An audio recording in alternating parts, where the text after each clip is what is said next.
Você está ouvindo o podcast Missionando, da Agência Presbiteriana de Missões Transculturais. É a APMT aproximando você do universo da missão transcultural. Você encontra o nosso podcast nas principais plataformas de áudio. É só seguir, curtir e compartilhar.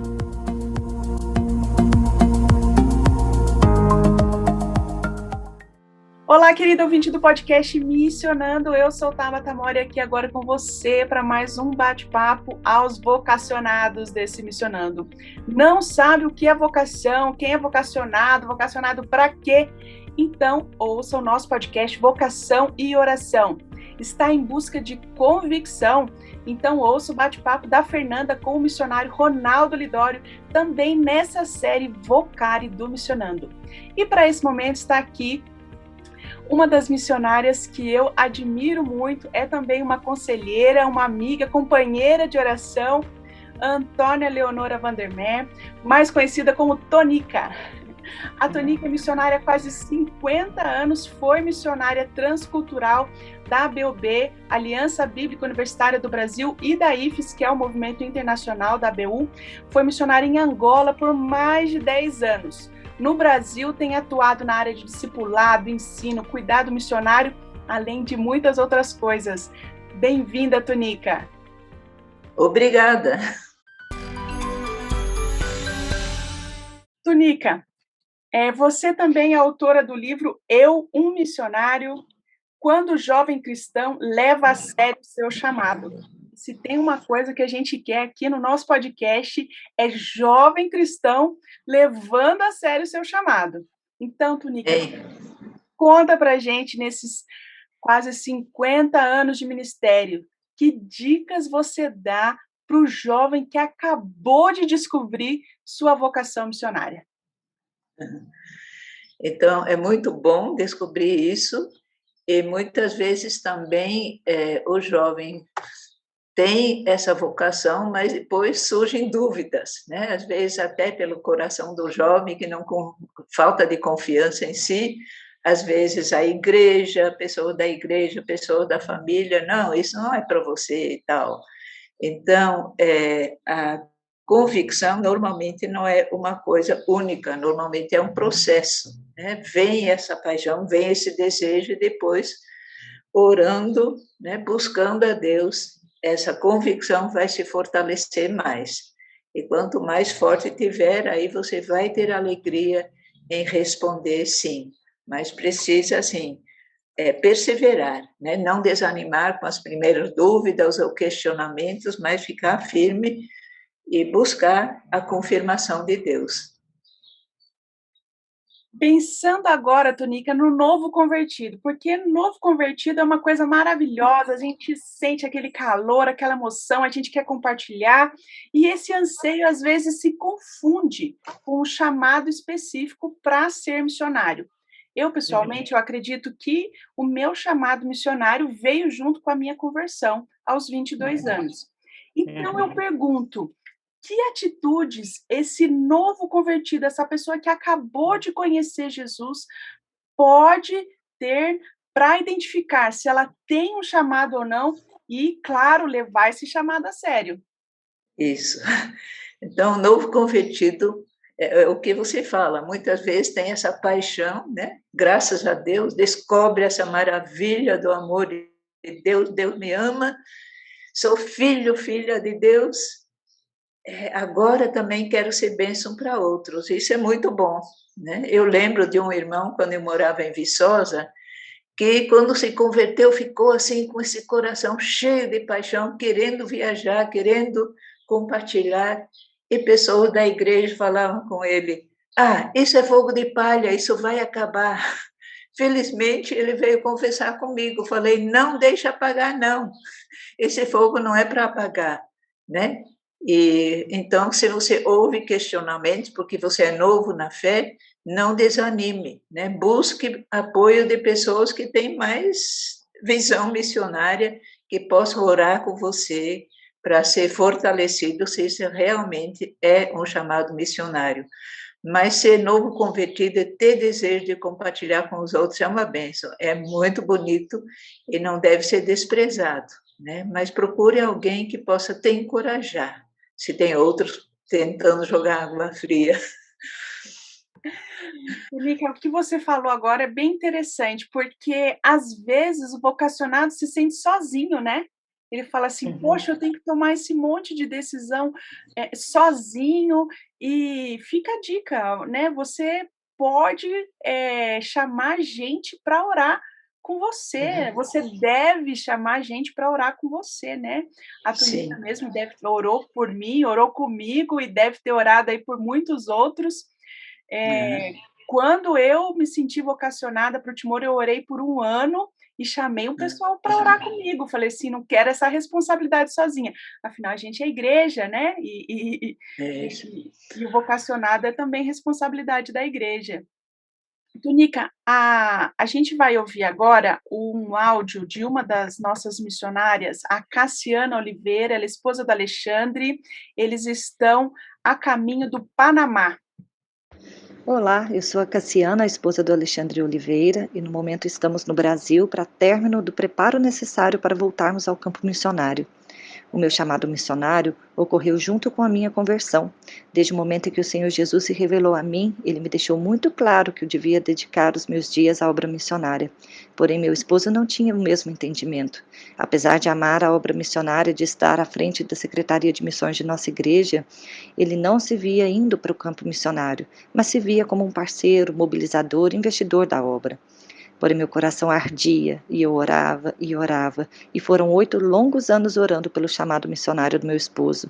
Até que um dia, ele topou o desafio proposto pelo pastor Agripino de passarmos 1 ano no campo missionário do Panamá como apoiadores da PMT. E no preparo para ir ao campo, e nesse tempo em que passamos no Panamá, o Senhor deixou claro também para o Alexandre de que a nossa família deveria servi-lo integralmente. Assim voltamos do Panamá, o Alexandre cursa o seminário presbiteriano e também o CFM, e sonhamos juntos com a volta para o campo missionário. A Cassiana, ela sentiu chamada na conversão, mas ela teve que lidar com uma outra questão, Tunica, que eu acho que é delicada aqui para todos os nossos ouvintes. O que fazer quando o meu namorado, ou a namorada, ou o cônjuge, se já for casado, não demonstra ter chamado missionário? Essa é uma questão bem séria, precisa ser levada a sério, né? Eu conheci alguns casais que tinham essa, né, essa questão, ou ele sentindo o chamado, ela não, ou ela sentindo e ele não. Eu falo que se Deus realmente te chamou e você é casado com fulano ou fulana, ore, né? Tenha paciência, espere e busque em Deus, né? Que Ele vai também se manifestar a outra pessoa. Então, quando os dois tiverem convicção de chamado, podem ir. Porque só ir com convicção de um, outro diz, eu não tenho chamado, mas eu vou junto para te apoiar. Não, tem de ser chamado da dupla, não de um só. Agora, se for namorado ou namorada, aí precisa pensar, né? Também ore para a pessoa, também ser despertado para a visão missionária, mas caso a pessoa realmente não queira, é melhor desistir do namoro, né? É melhor desistir do namoro do que desistir do campo missionário por causa de um namorado e depois você pode ficar com ele, mas provavelmente não vai ficar tão feliz, porque sempre fica no coração essa coisa, eu devia estar no campo. Então, ore para Deus confirmar, e se Deus confirmar, também vai chamar outra pessoa. Deus não faz o trabalho pela metade, né? Então, precisa paciência, oração, e muitas pessoas chamadas, né, entre a convicção do chamado e a ida ao campo, muitas vezes leva um tempo. Nica, você é professora também, né, de alguns Uhum. cursos e de instituto bíblico e de seminário, e de mestrado também, né? Foi minha professora no mestrado em missiologia lá no SEM, né? Uhum. E uma das disciplinas que você leciona, inclusive lecionou para mim, é vida e caráter do missionário. Uhum. Então, pensando nisso, qual a importância da oração para a formação do caráter do missionário, né, para o Uhum. desenvolvimento pessoal do missionário? Então, o missionário deve desenvolver a sua dependência de Deus, a sua intimidade com Deus, o seu discernimento do que Deus está querendo lhe falar. Como ele vai desenvolver isso numa vida de oração? Não só oração em grupo, né, que é importante, que é necessário, mas também desenvolver sua vida devocional e pessoal em oração. Então, nesse diálogo, nessa dependência de Deus, não só você falar para Deus, mas procurar ouvir o que Ele está querendo dizer, né? Você vai crescer no seu relacionamento com Deus e Deus vai te transformar pouco a pouco para você ser mais maduro na fé, mais santificado, né? Mais parecido com Jesus, porque para ser um missionário que seja bênção onde quer que esteja, precisamos de pessoas santificadas, parecidas com Jesus, né? Não só pessoas capacitadas, mas pessoas que têm uma vida, a própria vida dela transmite a graça e o amor de Deus. Isso é muito importante. Olha que desafio aí, hein, querido ouvinte? Está pensando que você missionário tem que transmitir a graça de Jesus com a sua vida. Gente, isso não é só para missionário, não. Isso é para todo mundo, né? Para todo mundo que é cristão, que se confessa cristão, tem que transmitir essa graça. Mas isso tem que ficar muito evidente até para as outras pessoas apoiarem e verem a sua convicção de chamado. Tunica, na sua outra fala, você trouxe uma coisa sobre esse tempo entre a convicção e a chegada ao campo. Eu sei que você teve, né? Você conta no seu livro também do seu longo tempo de preparo, e esse tempo de preparo é uma faca de dois gumes, né? Como você falou, porque ele pode ser também um preparar de Deus, né? Um moldar do caráter do missionário, mas pode surgir ali tentações que vão talvez te desviar do foco do ministério, né? O que fazer quando o tempo de espera é muito longo? Então, várias pessoas, eu também, né? Não foi de repente, surgiu a paixão e já foi, né? Geralmente Deus usa várias coisas e essas várias coisas incluem, né, esse moldar de Deus no nosso caráter que é necessário, inclui mais formação, né? Mais capacitação, mas principalmente mais preparo mesmo do caráter do missionário, né? Então, se a gente, nesse tempo de preparo, continua dependente de Deus, continua em oração, você vai acabar indo para o campo bem mais maduro do que iria se fosse de repente, né? Vai ter mais capacidade de ser bênção, de influenciar outras pessoas. Às vezes passamos por lutas muito dolorosas, muito difíceis. Eu lembro de uma das missionárias especificamente que passou por tantas lutas dolorosas que ela por um tempo não dormia mais e ficava com olheiras assim pelo rosto todo de tanto sofrer e não dormir. Aí eu orava com ela, eu falei, eu creio que Deus está te preparando para você trabalhar com gente que sofreu muito. Então, trabalhar com gente que sofre, você nunca tendo sofrido coisas mais duras, vai ser difícil, você não vai ter a mesma sensibilidade. Então, muitas vezes você precisa sofrer algumas coisas, não procurar sofrimento, nunca. Mas se Deus manda no seu caminho, então procura aprender, através desse sofrimento, a se tornar uma pessoa mais acessível e mais sensível aos outros. Ótimo, Tonica. A gente vai ouvir agora a Elinalda. Ela é missionária também da PMT, entre os hispânicos imigrantes aqui no Brasil. Sou Elinalda, missionária da PMT. Sou missionária no Brasil, entre os hispânicos, desde junho de 2016. A oração é muito importante, tanto no chamado, para entender o que Deus quer, como no preparo e também para servir ao Senhor. Então, devemos sempre estar em oração, em comunhão com Deus. O momento de oração deve ser o melhor, né? Pois é quando falamos com Deus, quando nós falamos com Deus para que possamos entender o que Ele quer para as nossas vidas. E para fazer esse trabalho missionário, precisa estar constantemente em oração. Que Deus nos abençoe sempre. Apesar do nosso foco ser aqui, quando a gente descobre a vocação, ou a gente se sente chamado para alguma coisa, a Elinalda trouxe uma verdade, né? A gente ora ali quando se sente vocacionado, no chamado, ora muito no tempo de preparo, né? Como a gente viu, às vezes até esse tempo de espera é um preparo. A gente ora ao servir ao Senhor e a gente ora constantemente. Tunica, quais os perigos da gente querer desenvolver um ministério sem oração? Hum, É um perigo muito grande, né? Se eu quero fazer muitas coisas, assim, quase todo missionário recebe tantos desafios, vê tantas necessidades, que a tendência é correr para fazer o máximo, né?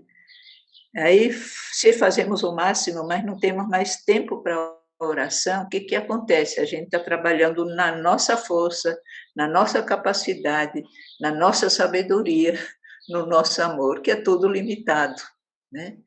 Se a gente separa o tempo para a oração, que é indispensável, Deus nos dá mais sensibilidade para a necessidade do outro, Deus nos dá mais capacidade para entender, para amar, para ter compaixão. Deus nos dá uma sabedoria que não é nossa, que é dele. Então, a oração é indispensável para o ministério, para não ser feito na nossa força, mas na força dele. Aí sim, vamos ser bênção. Pois é, gente, o risco de um ministério limitado, né? Então, né, na nossa força, com o nosso amor, com a nossa capacidade, na nossa sabedoria, é tudo limitado. Ou a gente vai na força do Senhor, ou a gente corre o risco de ter um ministério limitado. Então, oração, dependência. Tunica, agora, algumas perguntas rápidas para você. Conta para gente uma oração respondida. Uma oração respondida foi quando eu estava indo para Angola, não tinha lugar para morar. E eu peguei o avião no Rio de Janeiro, sem saber onde eu ia poder morar, mas eu fui em paz e senti paz no caminho. A primeira notícia que eu recebi ao chegar foi que encontraram um lugar para eu morar. Que bênção. E um motivo que exigiu um tempo muito grande, maior tempo de oração. Maior tempo de oração, eu creio que foi conseguir o visto de residência, né? Muitos documentos, aí era um documento, depois era outro documento, depois eles falavam isso, depois não era isso. Então, muita insistência, muita perseverança, mas finalmente consegui esse visto para estar no país. Isso precisou muito oração mesmo. E um não de Deus. Antes de ir para o campo, eu falei, Deus, eu estou querendo ir, mas eu gostaria de ir acompanhada, bem acompanhada, com um companheiro. Mas eu não tinha esse companheiro. E eu não entendi que Deus falou não. E eu aceitei o não de Deus e nunca fiquei frustrada por causa disso. Deus me deu paz, me deu satisfação na vida como solteira. Bem, e gente, quem quer saber aqui mais, essa dica aqui do nosso podcast sobre questões do coração, celibato. Olha aqui na nossa playlist um podcast muito bacana sobre esse assunto. E claro, sobre namoro e casamento também. Olha lá na nossa playlist. Tunica, uma oração que você ainda quer ver respondida. Eu voltei depois de trabalhar 17 anos no SEM e trabalhar há muitos anos em vários lugares, voltei para a minha cidade de origem para trabalhar com minha igreja, para a minha igreja se tornar uma igreja mais missionária. E continuo orando por isso. Ainda falta, mas eu continuo orando e esperando em Deus. Então, gente, quanta sabedoria em poucos minutos aqui do nosso podcast. ouçam, guardem isso no coração e façam realmente da vida de vocês uma vida de oração. Tunica, muito obrigada por aceitar o convite, compartilhar sua experiência com os nossos ouvintes. Alguns dos nossos ouvintes aqui estão dando os primeiros passos com relação à vocação missionária. Outros talvez nunca terão uma vocação missionária, mas também são ali cristãos e vão se dedicar a essa tarefa aí na retaguarda, de orar, contribuir, compartilhar. Então, muito obrigada, Tunica, pelo seu tempo. Amém. Deus abençoe. Amém. Querido ouvinte, estes primeiros podcasts da série Vocari são uma parceria com o movimento de oração do Vocari. Segue lá, @Vocari Brasil no Instagram. O Vocari é uma iniciativa da AMTB, Associação de Missões Transculturais Brasileiras. A APMT é uma das filiadas e estamos aqui contribuindo para que os jovens no Brasil descubram e exerçam suas vocações. Nós queremos ver vocês pondo em prática a vocação de vocês. E lembrando do livro da Tunica, gente, tem muita história ali. É um testemunho, assim, a Tunica fez muita coisa nessa vida, gente. Então vocês têm que ler. Eu, um missionário, quando o jovem cristão leva a sério o seu chamado, da editora Ultimato. E quer saber sobre outras iniciativas de oração, acessa lá vocari.org.br. Ouça nosso podcast também com o Rodrigo Gomes, coordenador nacional do Vocari Brasil, podcast Vocação e Oração. E tem também ali no Instagram as nossas lives de oração pela juventude brasileira. Tá ok? Ouvinte missionando, eu sou Tabata Mori, aqui agora com vocês. E este foi o podcast Missionando, uma produção da equipe de comunicação da APMT, sob coordenação de Isabela Silveira, produção e locução de Fernanda Muniz, Raquel Henrique e Tabata Mori, edição de áudio de Ronaldo André e técnico Kleber Macedo.